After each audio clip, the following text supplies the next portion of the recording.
갈라디아서 1장 지난 시간에 11절로 24절까지 말씀이 되겠습니다. 갈라디아서 1장 11절로 24절까지 말씀입니다. 형제들아, 내가 너에게 알게 하노니 내가 전한 복음은 사람의 뜻을 따라 된 것이 아니니라.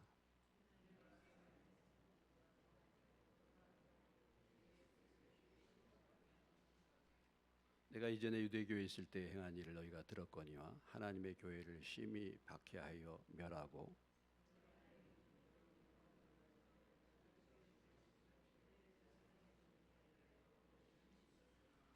그러나 내 어머니의 태로부터 나를 택정하시고 그의 은혜로 나를 부르신 이가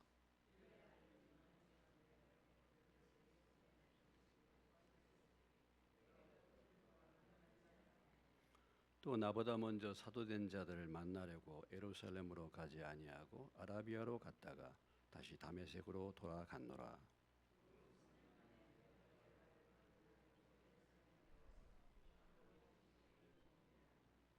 주의 형제 야고보 외에 다른 사도들을 보지 못하였노라.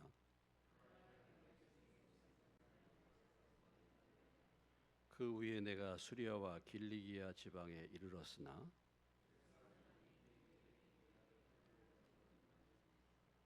다만 우리를 박해하던 자가 전에 멸하려던 그 믿음을 지금 전한다 함을 듣고 나로 말미암아 하나님께 영광을 돌리니라.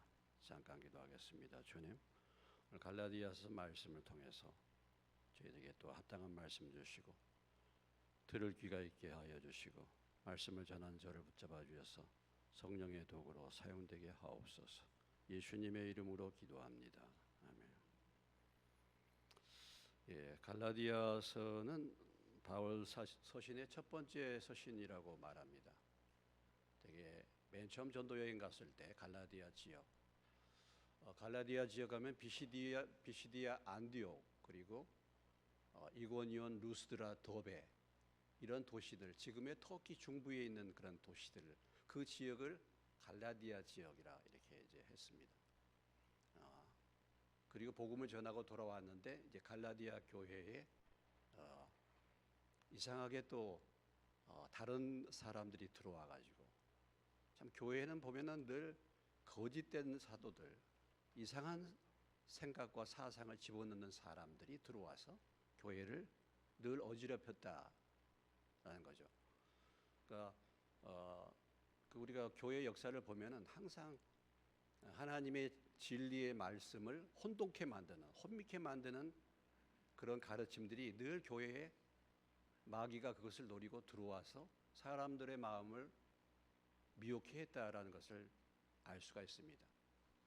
그때 시대뿐만 아니라 오늘 우리가 살고 있는 이 시대에도 마찬가지죠. 우리가 하나님의 진리의 말씀에 서 있지 않으면 나도 모르는 사이에 세상의 이런저런 가르침들, 세상의 문화, 세상의 눈에 보기에 좋은 것들, 이런 것들이 어느새 내 마음을 빼앗아가서 복음을 떠나게 만들 수 있다라는 것을 보여주고 있죠. 그래서 특별히 바울이 전한 복음이 아닌 다른 복음을 갈라디아 교회가 받았다라는 것입니다. 이런 문제에 대해서 참 어떻게 이렇게 속히 떠나서 복음을 들었는데 그것을 그렇게 속히 떠날까? 말씀을 들었는데 예배당 바깥으로 나가면 다 잊어버리잖아. 속히 떠나잖아요. 참 이것처럼 복음을 받았는데 속히 떠나는 사람들. 바울이 이거 참 내가 정말 놀라운 일이다, 이런 얘기죠. 정말 놀라운 일이야. 다른 복음은 절대 없습니다. 다른 복음을 전하면 하늘로부터 온 천사나 또 내 자신이라 한다 할지라도 저주받아라. 하나님의 영혼을 지옥 가게 만들고 하나님의 진리의 말씀, 복음을 듣지 못하게 만들고 변질시키는 것, 이것이야말로 저주를 받을 일이다라고 강하게 바울이 말씀을 전하고 있습니다. 그래서 우리가 보면은 초대교회 당시에는 이런 다른 복음이 있었죠. 이 다른 복음이란 것은 무엇입니까? 여기 갈라디아에서 나오는 다른 복음은 율법이죠. 율법. 예수 믿어서 구원받는 게 아니야. 예수 믿어서 구원 부족한 거야. 구원받으려면 할례도 행하고 율법을 지켜야 된다. 이렇게 가르치는 것이죠. 이것이 사실 유대교를 강화시키는 것입니다. 유대교. 그래서 예수님이 우리를 위해서 십자가에 죽으시고 우리의 죄를 사하시고 부활하셔서 우리를 의롭다 하게 하셔서 그 예수 그리스도를 죄를 깨닫고 회개하고 구주와 주님으로 믿으면 구원받는다. 이것만으로 부족하다 이거죠. 이것만으로 부족해. 예. 그래서 할례 행하고 또 율법을 지켜야 된다. 이런 게 가르침들이 당시에 다른 복음이라고 해서 그런 이름으로 지금 바울이 말하고 있죠. 이런 사람들에 대해서 당시의 그 유대적인 분위기로 봐서 다 유대인들은 할례를 받았기 때문에 또 초대교회에 예루살렘에 있는 교인들은 다 할례를 이미 받은 유대인들이잖아요. 그러니까 그런 부분들을 그냥 받아들일 수도 있다 이거예요. 그런데 사도 바울이 이렇게 말합니다. 사람들 나 절대로 이런 부분에 대해서는 비유 맞출 수 없다. 사람들에게 좋게 하랴 하나님께 좋게 하랴. 사람들에게 기쁨을 구하랴. 사람들 기쁨을 구했다면 내가 하나님의 종이 아니다. 사도 바울의 관심은 하나님께 인정받고 하나님께 기쁨이 되는 사람. 이것이 우리 믿는 사람들의 신앙의 목표고 믿는 믿음의 사람들의 삶 자체죠. 이것이 그리스도의 자녀, 그리스도의 종이라고 말할 수가 있습니다. 참 세상 살다 보면요, 우리가 너무 사람들 인정을 받으려고 해. 사람들 인정받고 사람들에게 기쁨 주려고 할 때가 참 많이 있어요. 그럴 때가 참 많이 있습니다.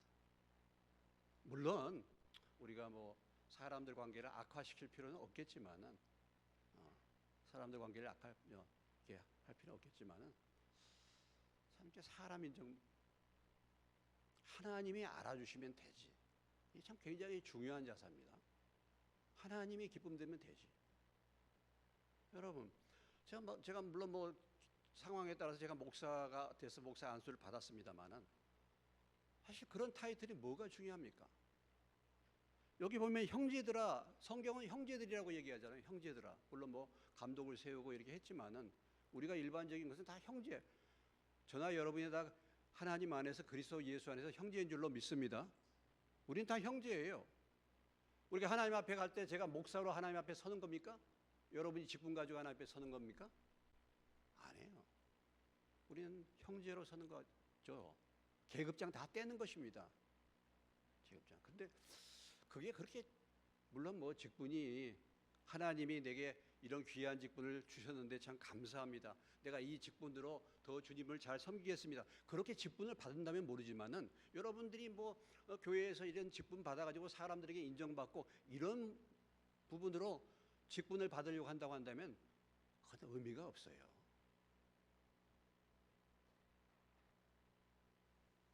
아니 직분이 있으면 뭐하고 없으면 어떻습니까? 내가 정말 하나님 앞에만 인정받으면 되죠. 우리가 이런 믿음을 가져야 될 줄로 믿습니다. 예. 그렇죠. 문제는 그런 세상의 사람들에게는 다 인정받지만 하나님께 인정받지 못하면은 그건 무슨 의미가 있겠습니까? 그렇지 않습니까? 오늘 사도 바울이 이렇게 말하잖아요. 그러니까 바울은 어찌됐든 간에 하나님께 좋게 하라는 말의 의미는 하나님께 인정받는다는 말입니다. 그리고 하나님께 기쁨이 되는 거죠. 여기에 관심이 있었고 이 삶을 추구하는 것이 하나님의 자녀들이에요. 그리스도의 종이다. 이렇게 이제 말하고 있는 거죠. 그러면서 이제 오늘 11절 이하에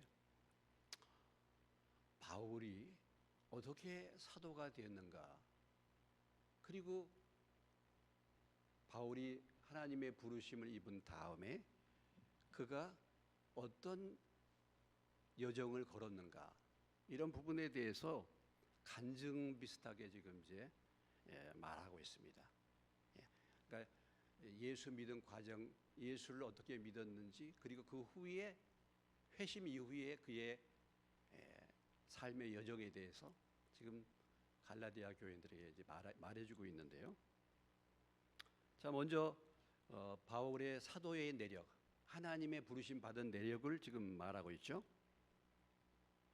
그것이 이제 11절로부터 17절까지의 내용이고요. 오늘 본문의 말씀에 18절로부터 24절까지의 말씀은 그 후에 바울의 여정에 대해서 말해주고 있습니다.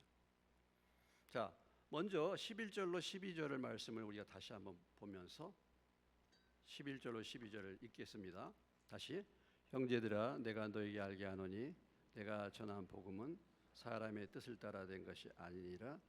이는 내가 사람에게서 받은 것도 아니요 배운 것도 아니요 오직 예수 그리스도의 계시로 말미암은 것이라 했습니다.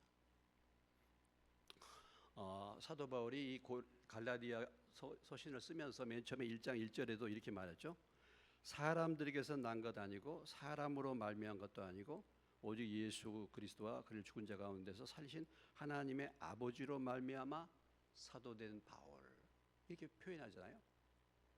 여기서 뭘 강조하고 있냐면 사도 바울이 내가 사도로 부름받은 것이 사람이 임명한 게 아니야. 하나님이 나를 부르셨어요.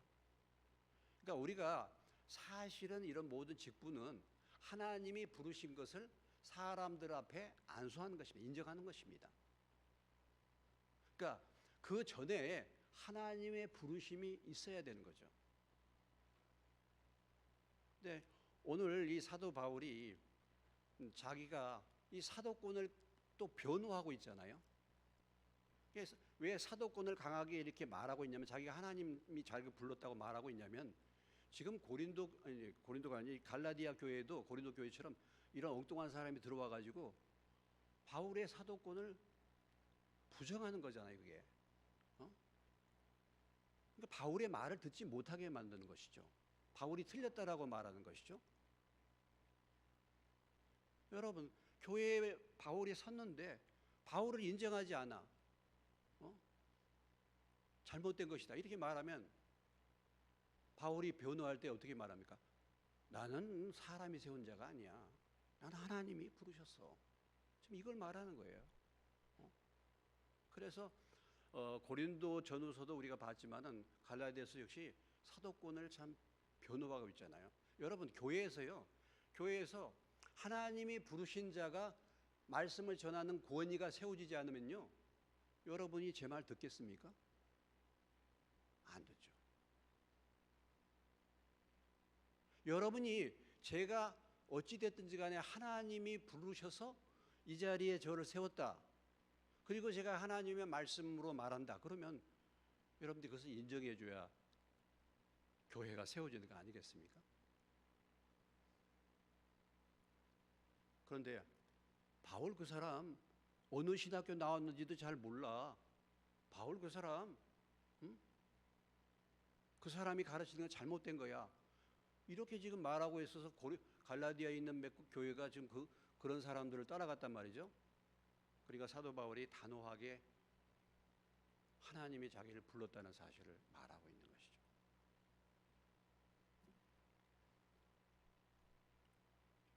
뿐만 아니라 오늘 11절로 12절에서 이제 무엇까지도 하나님으로부터 받았다고 말하고 있는 것입니까? 복음마저도. 형제들아, 내가 너에게 알게 하노니 내가 전한 복음은 사람의 뜻을 따라 된 것이 아니다. 이는 내가 사람에게서 받은 것도 아니요 배운 것도 아니요 오직 무엇을 통해서?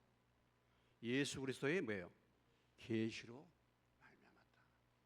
사람이 나에게 복음 가르쳐서 내가 그 복음을 받은 게 아니야. 사람에게 배운 게 아니야. 나는 하나님으로부터 복음마저도 하나님의 계시로 알게 됐다. 여러분, 오늘 이 바울의 이 얘기를 들을 때 어느 장면이 생각나십니까? 사도행전 9장에 다메섹 도상으로 갈 때에 하나님이 뭐예요? 주님이 직접 뭐예요? 바울에게 나타나셨잖아요. 그러니까 바울이 복음을 깨달은 것은 누구 사람이 가르쳐 가지고 복음을 깨달은 것이 아니라 다메섹 도상에 가다가 뭐예요? 직접 뭐예요? 핍박하러 가다가 직접 주님이 나타나셔서 그에게 계시를 해 주셨잖아요. 그래서 나는 사람들에게서 복음을 배운 게 아니야. 나는 정말 하나님으로부터 받은 복음을 너에게 전한 거야. 이런 얘기죠. 내가 전하는 것은 하나님의 진리야. 하나님이 주신 복음이야. 이렇게 지금 말하고 있는 것입니다. 근데 오늘 우리가 이 말씀 생각할 때 복음은 무엇으로 알게 되는 겁니까? 복음은 무엇으로 알게 되는 거예요? 12절에 보세요. 복음은 무엇으로 알게 된다고요? 오직 뭐예요? 예수 그리스도의 무엇으로? 계시로 알게 된다. 이 말의 의미는 전혀 가르침이 필요 없다. 전혀 복음에 대해서 불필요한 어떤 가르침이 필요 없고 그냥 하늘로부터 직접 받아야 된다. 그런 의미는 아니죠. 우리가 고린도전서 15장 3절 4절에 보면 이는 성경대로 그리스도께서 우리 죄를 위하여 죽으시고 성경대로 뭐예요? 예수님이 사흘 만에 부활하셨다. 그러니까 바울은 이미 성경을 잘 알고 있는 것이죠. 이미 성경을 배운 것입니다. 그런데 그 메시아가 바로 누구시다고?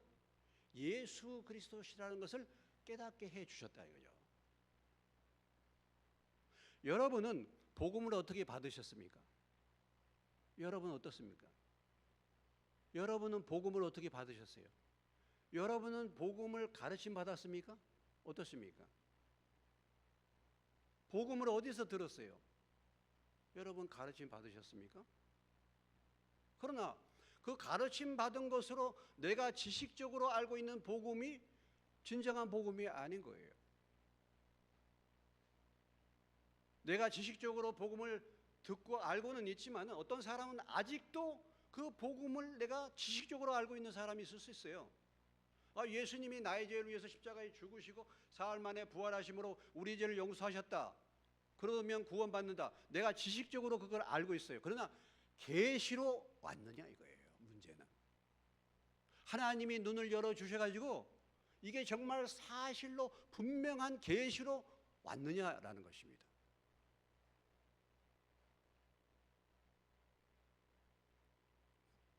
저도 교회 다니고 예수 믿는다고 말하고 복음을 가르침 받고 뭐 구원의 확신도 보고 그런데 제가 3년 만에 주님이 저를 눈을 열어 주셨죠. 깨닫게 해 주셨죠. 자, 에베소서를 가보시겠습니다. 뒤에 갈라디아서 에베소서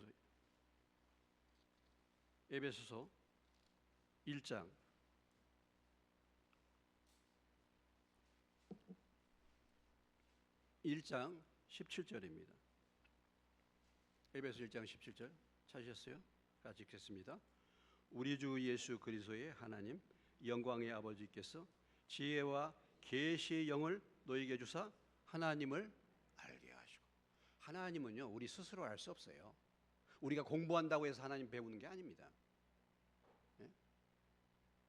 우리가 성경은 배우긴 배우지만 공부한다고 해서 깨닫게 되는 건 아니에요. 들었던 말씀이 하나님이 여러분의 눈을 열어주셔야 될 줄로 믿습니다. 이게 지혜와 계시 영이 임할 때 하나님을 알게 되는 거예요. 그런 것입니다. 그럼 진정으로 하나님을 알게 된다, 계시 받아서 하나님을 깨닫게 된다 할 때 어떤 현상이 나타나는가? 성령 받았다 그러잖아요. 우리가 예수 믿을 때 뭡니까? 예수 믿고 하나님의 영이 오시는 거잖아요.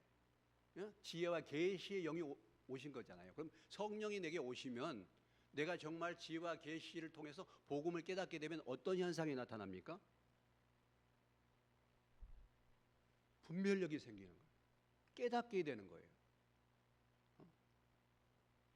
깨닫게 되는 것입니다. 깨닫게.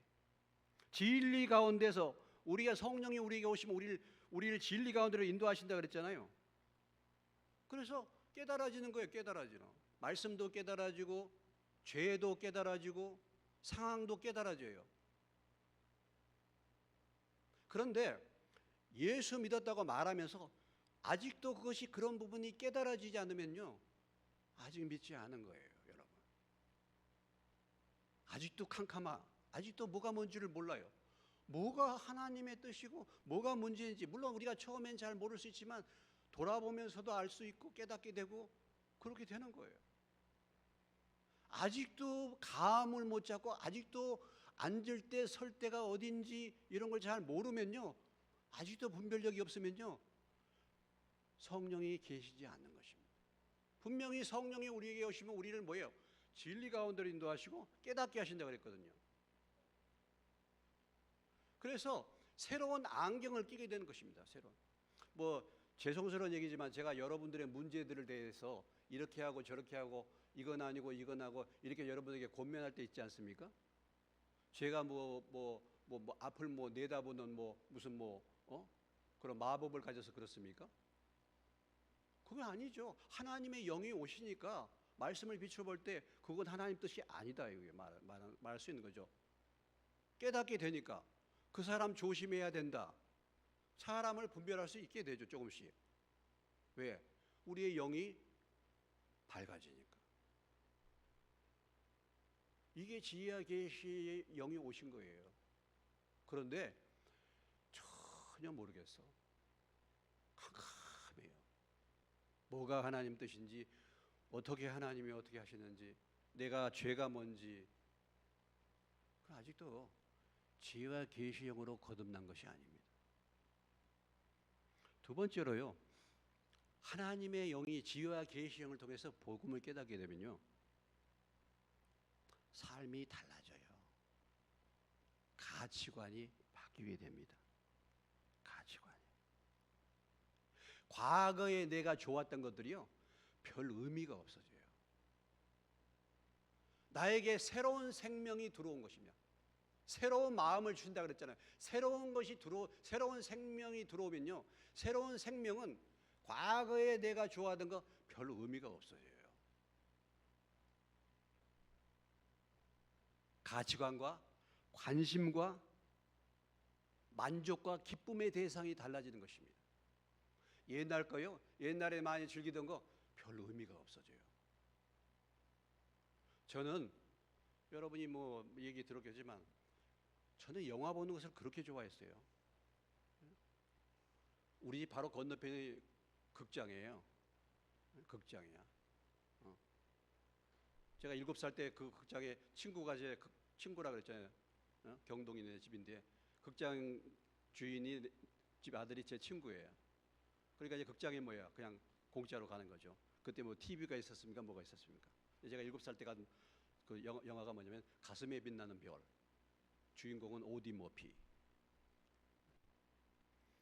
이 영화에 빠져서 서울에 학교 다니면서도 극장이란 극장은 다 섭렵했습니다.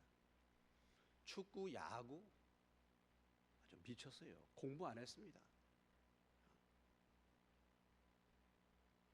공주고등학교를 전국에서 야구에 우승시켰어요. 한번 공주고등학교 우승했죠.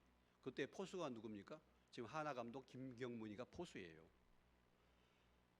공주고등학교를 우승시킨 감독이 누구냐면요, 김영빈 감독이란 감독이에요. 여러분 그것까지 알 필요 없는데, 이 김영빈 씨는 농협의 4번 타자였습니다. 그런데 제가 미쳤어요. 그런 거 안 보면요, 공부고 근데 지금은 그런 거 영화고 뭐고 지금 별 흥미가 없어요. 세상에 좋은 거 그게 그죠. 그렇지 않습니까, 여러분?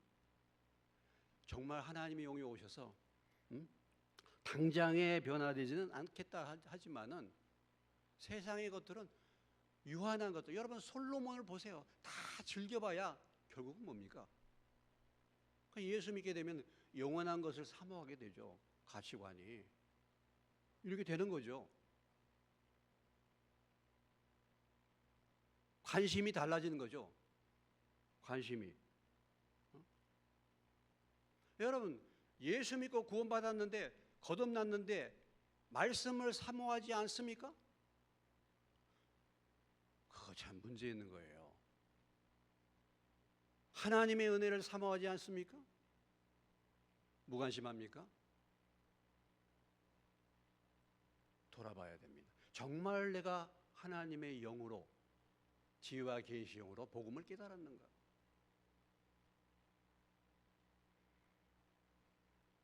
그리고 하나님의 영을 받게 되면요, 어떤 일들이 일어납니까? 이제 성령의 역사로 인품이 변화되게 되잖아요. 예? 말도 달라지고 성품도 달라지고. 그래서 뭐냐면 주변에 있는 사람들이 내가 확실하게 예수 믿었다는 사실을 알아보는 것입니다. 우리 주변에 있는 사람들이, 내 친구들이라든지 내 가족들이라든지 정말 믿어서 옛날하고 달라졌네, 변화받았네, 아는 거예요. 오늘 24절로 가봅시다. 24절입니다. 같이 읽겠습니다. 24절 시작. 나로 말미암아 하나님께 영광을 돌리니라. 그렇죠. 바울이, 옛날에 핍박하던 바울이 예수 믿었다고 해서 그 복음을 전한다는 소식을 듣고 유대에 있는 많은 교회들이, 야, 하나님께 그 사람으로, 바울로 인해서 영광을 돌리게 됐다. 사람들에게 소문이 나는 거 아닙니까? 영향력을 미치는 것이 아닙니까? 우리가 논리는 아니지만 그래도 가정에서라도 또 주변에서라도 그래도 내가 예수 믿어서 다른 사람들이 야, 바울 저 사람 옛날에 그렇게 핍박하던 사람인데 지금 복음을 전하고 다니니 하나님께 바울로 인해서 영광을 돌리는 거예요.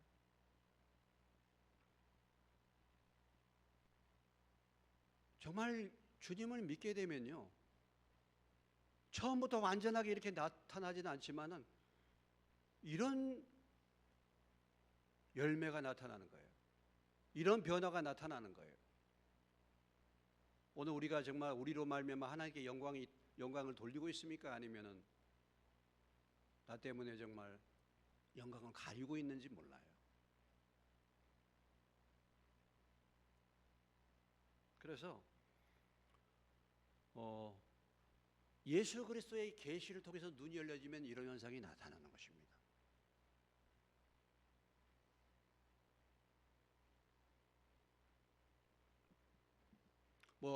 신앙생활 하다가 우리가 때로는 넘어지고 믿음이 식어지고 이렇게 할 수는 있어요. 그러나 주님을 만나게 되면 분명한 것은 그런 변화가 나타나는 것입니다. 제가 그렇기 때문에 정말 힘들고 어렵게 가난하게 살다가 정말 고아처럼 청소년 시절에 살다가 여기 사대 들어와 가지고 제 앞으로 해야 될 평생 직업은 선생인데 그만두고 나왔겠습니까?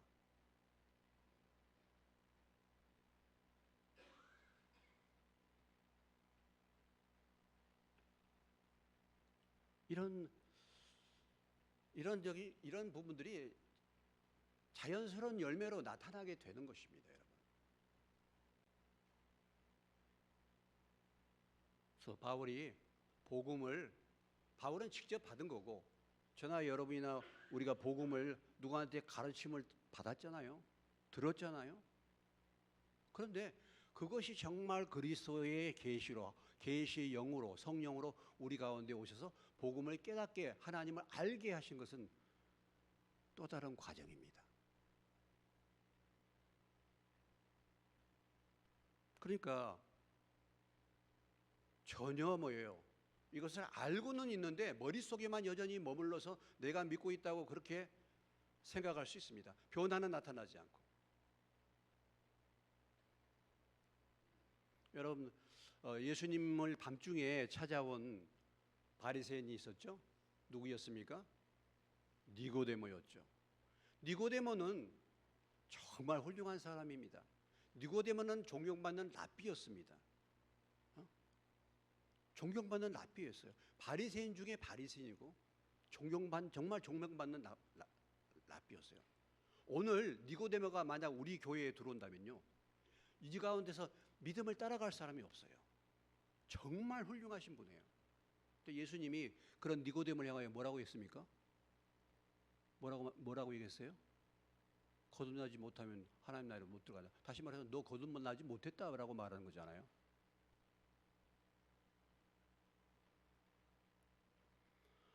오늘 다시 한번 바울이 그리스도의 계시를 통해서 복음을 받았다 이렇게 말하고 있는데, 우리는 이 가운데 직접 주님을 만난 그런 바울과 같은 체험을 한 사람 아마 없을 텐데, 우리는 하여튼 말씀을 받았습니다. 가르침을 받았습니다.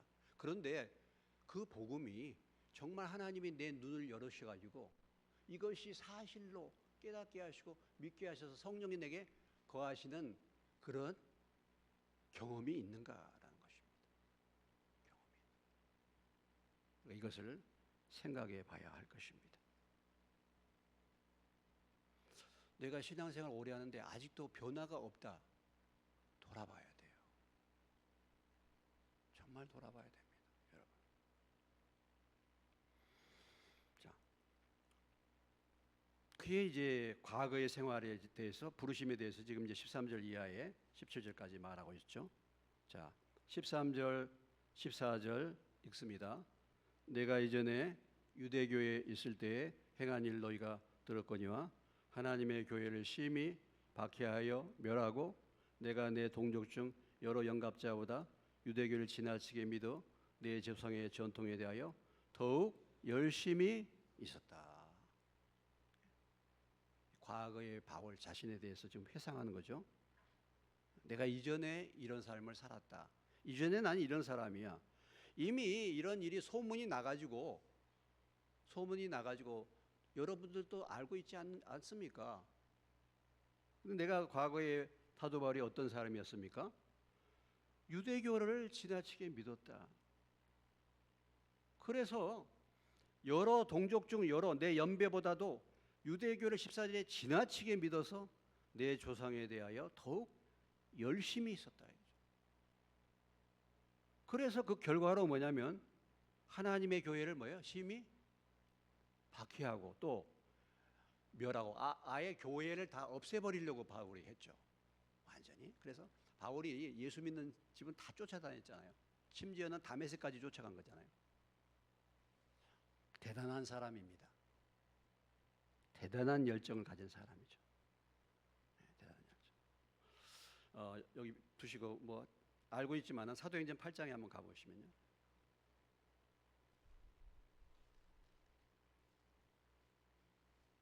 사도행전 8장 1절로 3절입니다.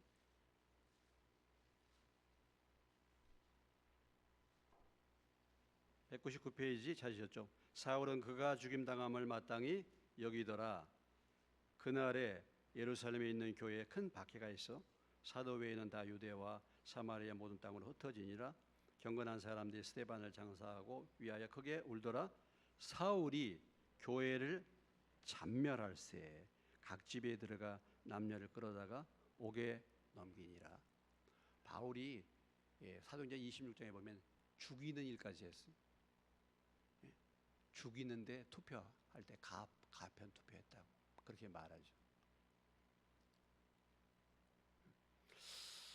우리가 여기에서 무엇을 볼 수가 있습니까? 지나친 열심. 열심에는 두 가지 면이 있습니다. 그렇죠? 열심에는 두 가지 면이 있어요. 긍정적인 열심, 부정적인 열심이 있습니다. 긍정적인 열심은 무엇입니까? 라오디게아 교회 덥거나 차거나 분명하게 하라. 미지근한 거 토하에 내치겠다. 하나님 미지근한 거 싫어하시죠? 분명하게 믿으라.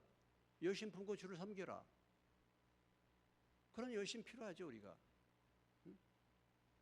정말 복음을 받고 은혜를 깨달으면 열심이 있는 거 아니겠습니까? 열정이 생기는 거잖아요. 그런데 오늘 바울이 가졌던 이 열심은 어떤 열심입니까? 문제가 많은 거.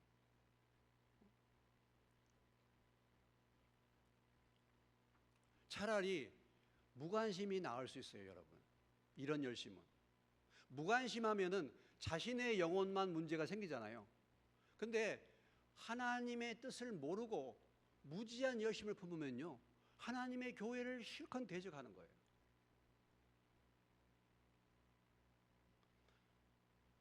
지금 사도 바울이 자기는 하나님을 열심히 섬긴다고 그렇게 하는 거 아니겠습니까? 내가 하나님을 열심히 섬겨. 나는 지금 생각할 때 열심히 섬기는데 그것이 하나님을 그렇게 마음 아프게 하고 그렇게 대적하는 것이 되었다.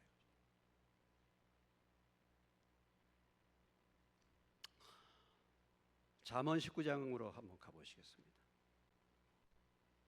잠언 19장 2절입니다. 930페이지.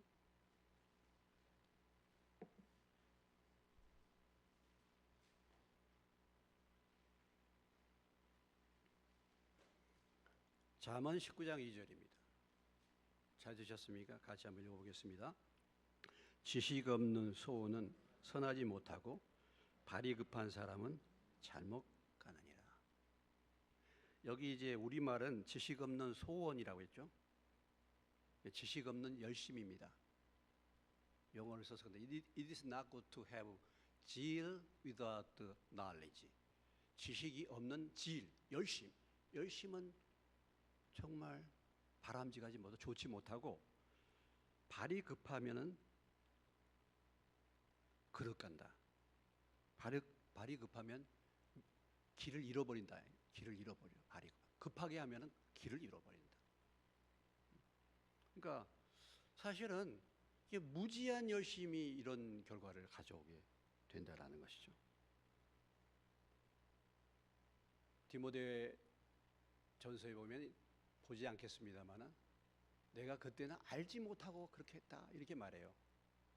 바울은 하나님의 뜻에 대해서 율법을 통해서 너무 잘 알고 그렇게 섬기는 것이 하나님을 잘 섬긴다라고 했는데 사실은 뭐예요? 알지 못했다 이렇게 말해요. 여러분, 이념이나 이단에 빠진 사람들이 그런 거 아니겠습니까? 어떤 잘못된 이념, 잘못된 이단 이런 데에 빠지면 그것이 정말 옳다고 생각합니다. 그 길이 옳다고.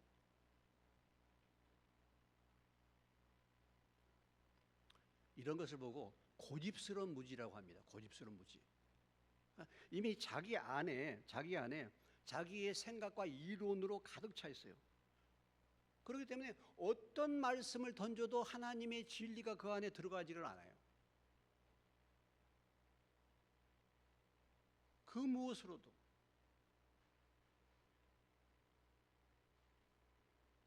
들어갈 공간이 없어요.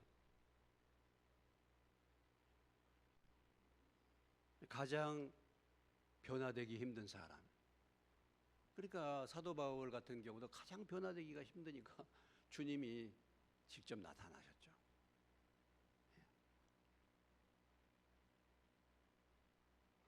자, 그 바울의 그 열심을 또 로마서에서는 잘 표현해 주고 있어요. 로마서 10장에 가 보시면은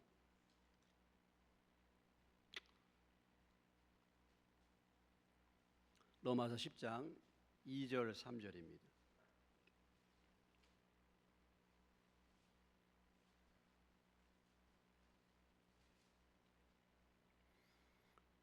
(250페이지) 찾으셨죠? 10장 2절 3절 시작.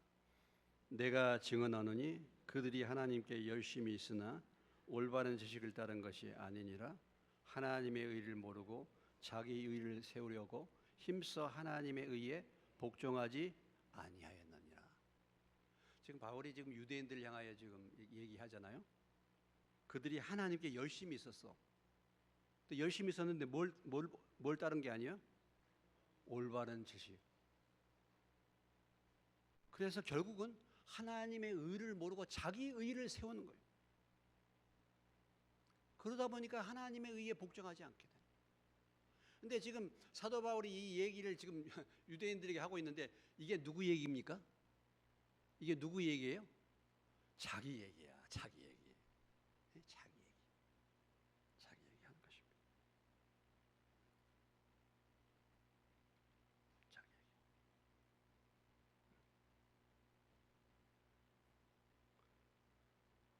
그래서 우리가 참 하나님을 섬길 때 정말 말씀의 인도를 따라서 성령의 인도를 따라서 참 하나님 뜻을 잘 묻고 그런 가운데서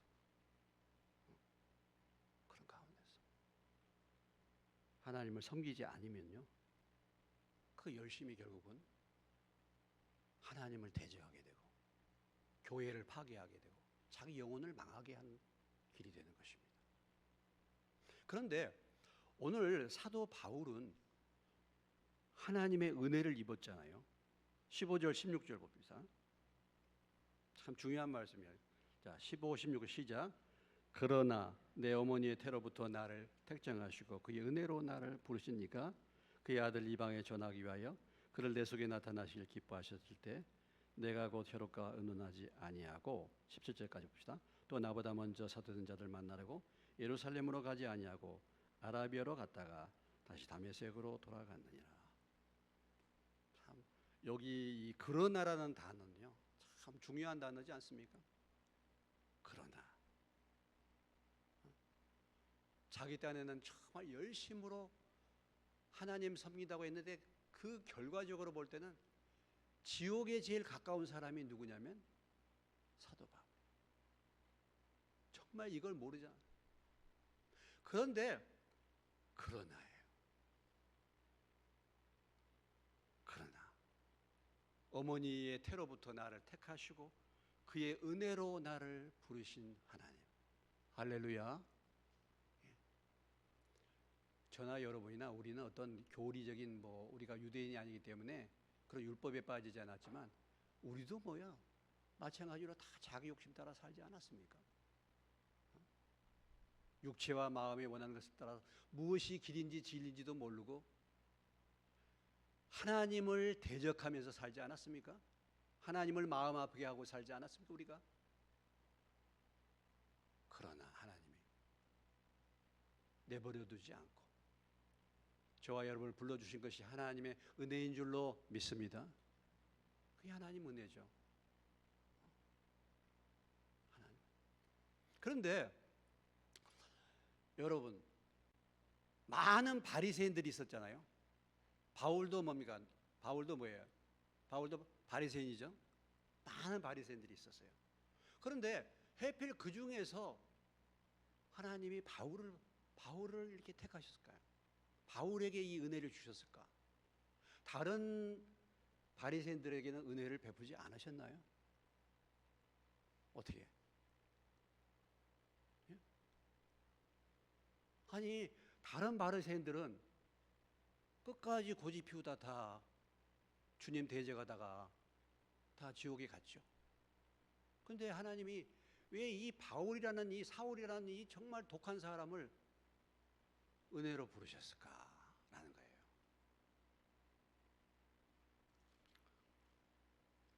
디모데후서로 가보겠습니다.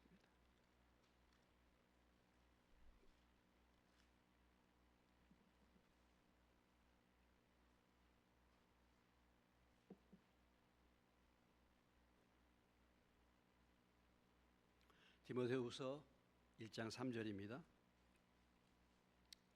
같이 읽겠습니다. 시작. 내가 밤낮 간구하는 가운데 쉬지 않고 너를 생각하여 청결한 양심으로 조상적부터 섬겨오는 하나님께 감사하고.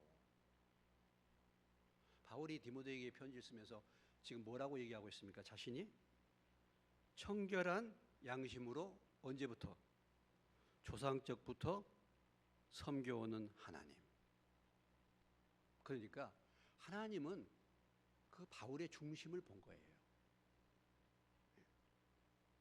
바울이 그렇게 한 이유가 무엇입니까? 본인은 뭐예요? 정말 하나님을 위한다고 생각한 거죠. 청결한 양심으로 조상적부터 하나님 섬긴 거예요. 그렇기 때문에 하나님께서 바울에게 기회를 주신 거예요.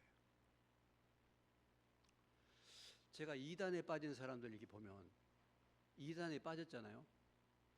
신천지에 빠졌는데 우리가 지금 김태민 전도사가 신천지 출신인데 그 신천지에서 이제 건져낸 적이 누구냐면 강성호 목사거든요. 언제 한번 우리 저희 교회 한번 올 것 같은데요. 우리 강성호 목사를 보면요, 신천지에 빠졌죠. 근데 사람이 그 중심이 너무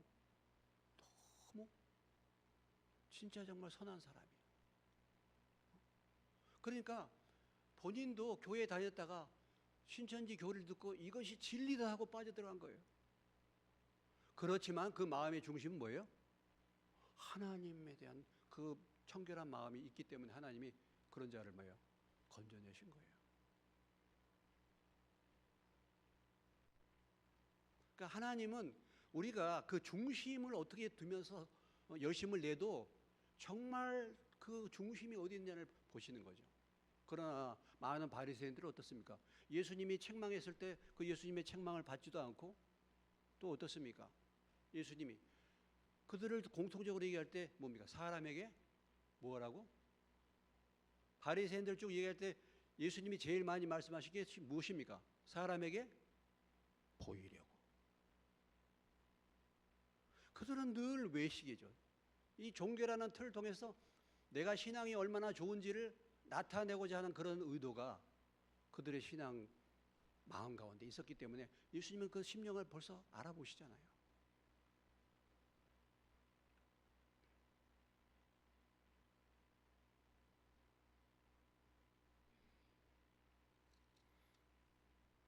그렇기 때문에 하나님은 바울에게 은혜를 베푸셨다. 바울에게. 그래서 바울을 갖다가 이방인의 사도로 부르신 것입니다. 우리가 참 보면 목적과 동기가 참 중요하지 않습니까? 목적과 동기가. 목적과 동기가 중요하죠.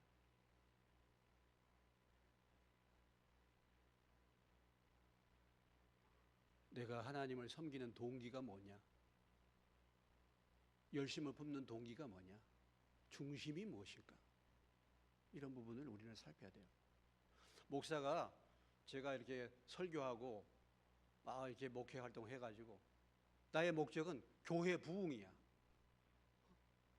그래서 내가 설교 잘하는 목사고 세상에서 성공적인 목회했다고 평가를 기대하면서 목회할 수 있어요. 그럴 수 있지 않습니까? 이런 유혹에 제일 빠지기 쉬운 사람이 목사일 수 있어요. 내 신앙을 인정받기 위해서 나의 지위와 직분에 합당한 그 위치에 따르는 인정을 받기 위해서 어떤 일을 행할 수 있어요. 얼마든지.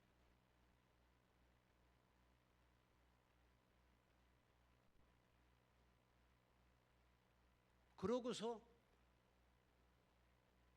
하나님이 그거에 대해서 어떤 역사를 나타낼 수 있습니다. 나더러 주여 주여 하는 자마다 천국에 들어갈 것이 아닌데 그들이 뭐예요? 귀신도 쫓아내고 능력을 행했잖아요. 그러니까 그런 역사가 실제로 나타날 수도 있어요. 그런데 문제가 무엇입니까? 그 동기가 문제죠.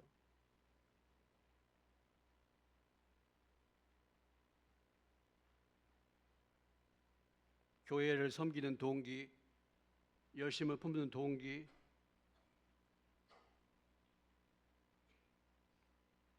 우리 자신도 모르지만요, 그런 잘못된 동기가 우리에게 있을 수 있어요. A.W. 토저라는 미국의 유명한 부흥사고 목사입니다. 1800년 후반부 1920년대 세상을 떠나는데 그분의 하나님을 갈망하라라는 책, 여러 책자를 많이 지었어요. 근데 그분이 우리가 어떤 것을 섬길 때 그 섬기는 동기, 그것을 하나님으로부터 왔는지 나로부터 왔는지를 어떻게 구분하느냐, 두 가지를 점검해 봐라 그랬어요. 두 가지를.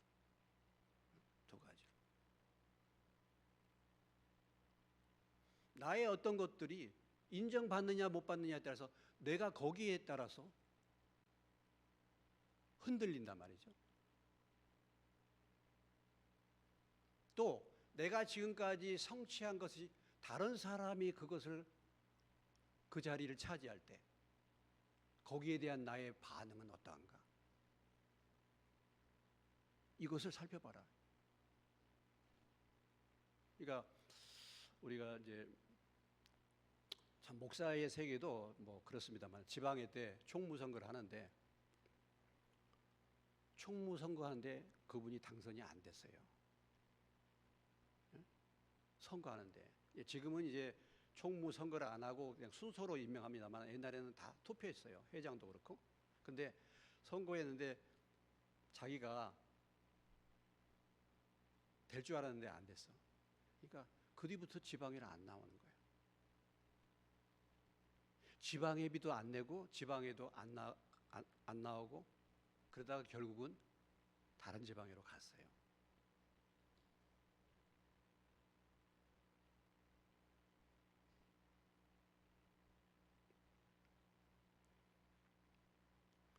또 뭐 우리 지방에서 이런 일도 있습니다. 제가 뭐 그전에 한두 번 얘기했습니다만은 제가 시치위원으로 이제 시치위원에게 목사나 전도사님 시치하는 시치위원으로 제가 있었는데 제가 총무를 봤었죠.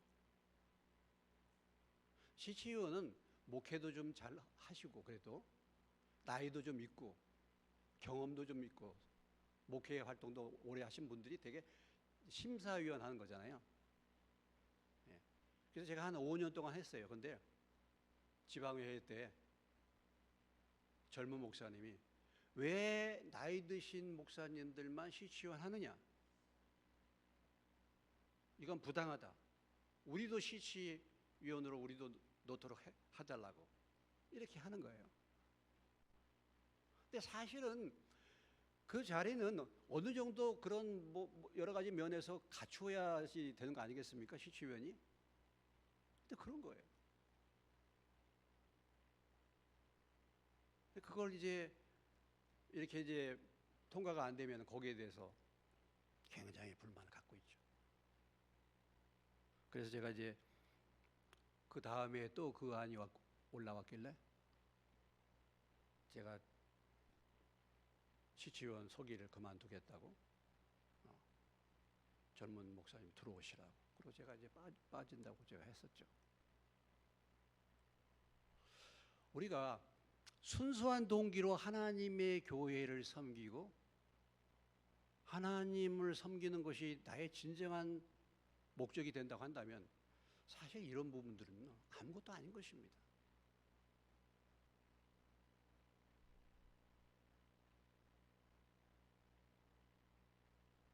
A.W. 토저는 우리의 어떤 섬김, 우리의 어떤 그 동기가 뭔가 그것이 하나님을 향한 동기인가 아니면은 다른 동기인가를 살펴볼 두 가지 점검사항 바로미터를 그렇게 얘기를 했어요.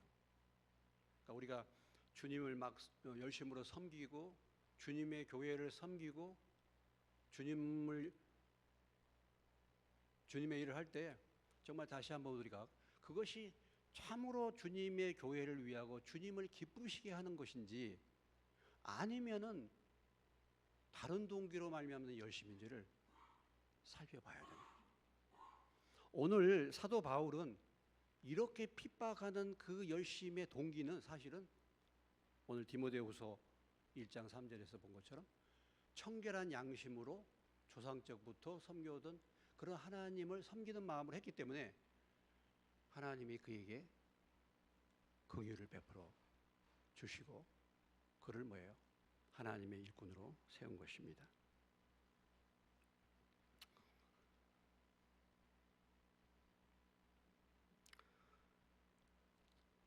자, 오늘 17절까지만 해야 될 것 같은데요. 16절, 17절 보시겠습니다. 그의 아들을 이방에 전하기 위하여 그를 내 속에 나타내시기를 기뻐하셨을 때에 내가 곧 혈육과 의논하지 아니하고 또 나보다 먼저 사도된 자들을 만나려고 예루살렘으로 가지 아니하고 아라비아로 갔다가 다시 다메섹으로 돌아갔노라 그랬습니다. 바울이 주님을 만나고 난 후에 행적에 대해서 간단하게 나타내주고 있는데 하나는 뭐냐면은 혈육과 의논하지 아니했다. 지금 예수 믿고 이런 체험을 갖게 됐는데 이것을 사람들과 의논하지 않았다는 것입니다. 그리고 어디로 갔어요? 나보다 먼저 사도된 자들도 만나려고 예루살렘으로 간 것도 아니고 어디로 갔다? 아라비아로 갔다. 이 아라비아가 어딘가 아직 알지를 못해요. 구체적으로 나오지 않았기 때문에. 분명한 것은 18절에 보면은 3년 만에, 그러니까 아라비아와 다메섹에 돌아간 그 기간이 한 3년이죠. 우리가 이것을 생각해 볼 때 바울이 왜 이렇게 했는가? 바울이 예수 믿고 나서 왜 사람들 만나지 않고 사도도 만나지 않고 아라비아로 갔을까? 그런 면이죠. 우리가 여기서 생각해 볼 수 있는 것은 자기 자신을 돌아보는 시간을 가졌다, 이런 거죠. 분주하게 사람 만나는 것이 아니라 혼자만의 시간, 아라비아 광야, 혼자만의 시간, 연고가 없는 그곳에 가서 바울이 시간을 가지고 아마 생각할 때 하나님과 독대하지 않았겠는가? 회개하지 않았겠는가? 야, 내가 참 이렇게 죄를 많이 지었구나. 우리가 그러잖아요. 우리가 예수 믿고 난 다음에 과거에 우리가 어떤 삶을 살았는가를 볼 때 회개하잖아요. 야, 정말 내가 이런 삶을 살았구나. 더군다나 바울 같은 경우를 생각해 보세요. 아니, 믿는 그 사람들을 그렇게 잡아 죽이고 그렇게 핍박하고 교회를 없애려고 이렇게 했는데 정말 하나님의 은혜로 나를 붙들어 주시다니. 아마도 그가 그 은혜에 감사해서 눈물을 흘렸을 것이고, 또 자기가 지은 죄에 대해서 뭐예요? 철저하게 회개하는 그런 시간을 갖기 위해서 아라비아로 간 거 아닌가, 이렇게 생각을 해볼 수가 있습니다. 어쩌면은 오늘 우리가 이 말씀을 돌아볼 때 우리가 이 바쁘고 분주한 우리 일상의 삶 속에서 사람 너무 만나지 않고 나만의 조용한 시간, 이런 시간이 얼마나 필요한가라는 것이죠. 오늘 우리는 너무 분주한 시대에 살고 있지 않습니까? 너무 분주한 시대. 눈 뜨면 그냥 유튜브고, 눈 뜨면 저기 오고, 눈 뜨면 저기 하지 않습니까? 너무 바쁘고 분주하고 보는 것도 많고. 과연 하나님과 나와 조용히 독대하는 시간. 그러니까 참 하나님의 음성은요, 하나님과의 만남은 조용한 시간. 예수님도 새벽 미명에 따라 나가서 한적한 곳에 가셨었고, 침례 요한도 광야에 있을 때 하나님의 음성이 들리지 않습니까? 그래서 우리가 오늘 정말 이 넘쳐나는 뉴스와 넘쳐나는 이 세상의 흐름과 만날 그렇게 많은 사람들 만날 때 다 만나고 쫓아낼 때 다 쫓아내면 우리의 영성이요, 우리 영혼이 죽어버립니다. 그래서 아라비아가 필요한, 혈육을 만나지 않고 사람 만나지 않은 아라비아가 필요한 줄로 믿습니다. 여러분의 아라비아는 어디입니까? 여러분이 조용히 하나님을 만나는 시간은 언제입니까? 꼭 새벽기도 안 나오셔도 좋아요. 여러분들이 조용히 내 집안에서라도 한 30분이라도 하나님의 말씀을 대하고 하나님 앞에 기도하고, 이런 공급이 없이는요, 이런 독대가 없이는 신앙생활이 사실은 불가능한 것입니다. 아니면 여러분들이 도전을 해서 기도에 도전해서 나오시고, 아니면 그렇게라도 조용한 시간, 혈육과 의논하지 않고 그 어떤 사람도 만나지 않고 아라비아로 갔다가, 그래서 다시 다메섹으로 갔다. 여러분, 다메섹이란 곳은요, 사도 바울이 죽을 뻔했던 곳입니다. 바울이 성에서 줄을 달아가지고 도망친 데가 다메섹이에요. 그곳을 다시 간 겁니다. 어떻게 그 위험한 곳을 다시 갔을까? 이것은 아라비아에서 주님과 깊은 교제 가운데서 인도를 받은 것이다 라고 볼 수가 있어요. 그런 시간이 저에게도 우리 모두에게도 사실 필요합니다.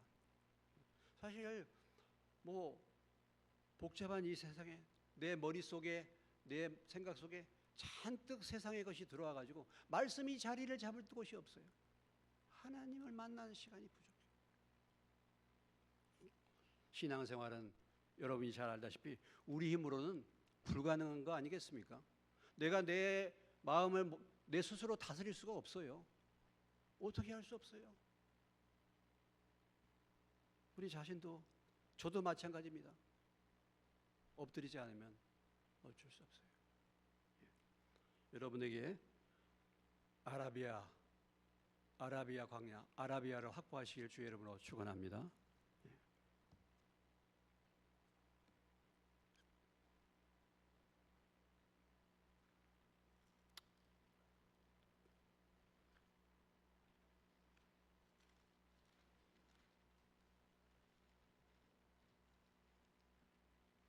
찬송가 290장입니다.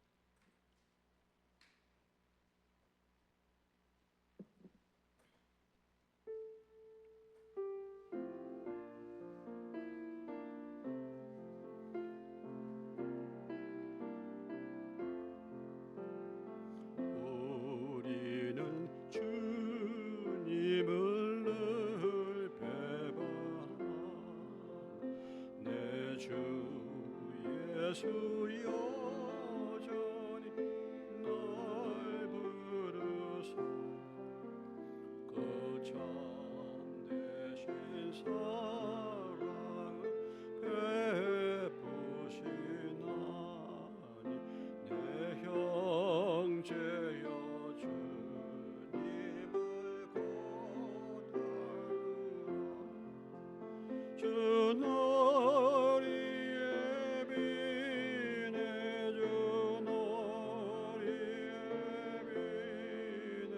주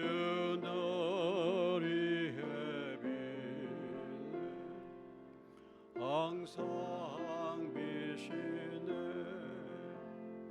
주께서 풍성한 은혜를 내려 내 영혼이 나날이 복받으니 주 예수를 너희도 구주로 섬겨 곧 따르면 복성한 복 받겠네 그날이 예비네 주 너희 예비네 주 너희 예비네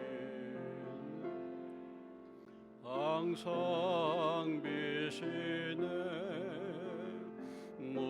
무거운 짐 지고 애다인 인생 주 예수께 돌아오시어라 내 주 예수 너희를 돌보실 때 잠복 낙하니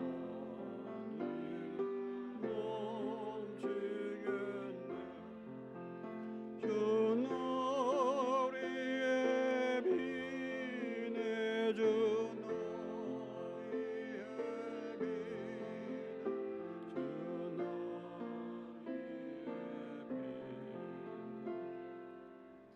항상 비시네 감사한금 3일 동안 지켜주고 보호해주신 감사합니다. 감사드리겠습니다. 기도하고 마치겠습니다. 하나님 아버지 주님을 대적했던 사도 바울과 같은 사람을 하나님의 일꾼으로 세우신 주님의 놀라운 은혜를 찬양합니다. 우리가 바울처럼 그렇게 법적으로 율법적으로 하나님을 대적하지 않았지만은 우리도 무언가를 알지 못하고 하나님을 부인하고 주님을 대적했던 그런 자들인데 주님의 은혜와 사랑으로 우리를 불러주신 그 은혜를 생각할 때 감사와 찬송 드립니다. 하나님 아버지, 이 은혜를 잊지 않는 저희가 되게 해 주옵소서. 하나님 아버지, 하나님의 계시로 복음을 깨달았는데 우리가 받은 복음, 배운 복음, 그러나 주님의 계시가 필요한 줄로 믿습니다.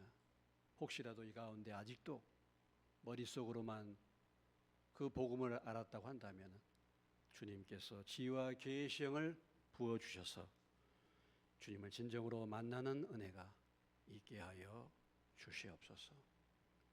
하나님 아버지, 저희가 주님을 섬긴다고 무지한 가운데서 앞장서서 열심을 품고 도리어 주님을 대적했던 적들은 없는지 우리 자신의 삶을 돌아보기를 원합니다. 하나님 아버지, 늘 저희들이 주님의 인도와 뜻을 따라서 주님을 섬길 수 있는 자들이 되기를 원합니다. 하나님 아버지, 붙잡아 주시고 아라비아 광야가 우리에게 필요합니다. 하나님과 더욱 날마다의 삶 속에서 주님께 묻고 주님과 교제함으로 주의 인도를 따라서 행함으로 주님보다 앞서 나가지 않는 저희들의 인생이 되게 하여 주시옵소서. 예물 바치 손길마다 축복하시고 청결한 양심으로 주님을 아름답게 섬기게 도와 주옵소서. 예수님의 이름으로 기도합니다. 아멘.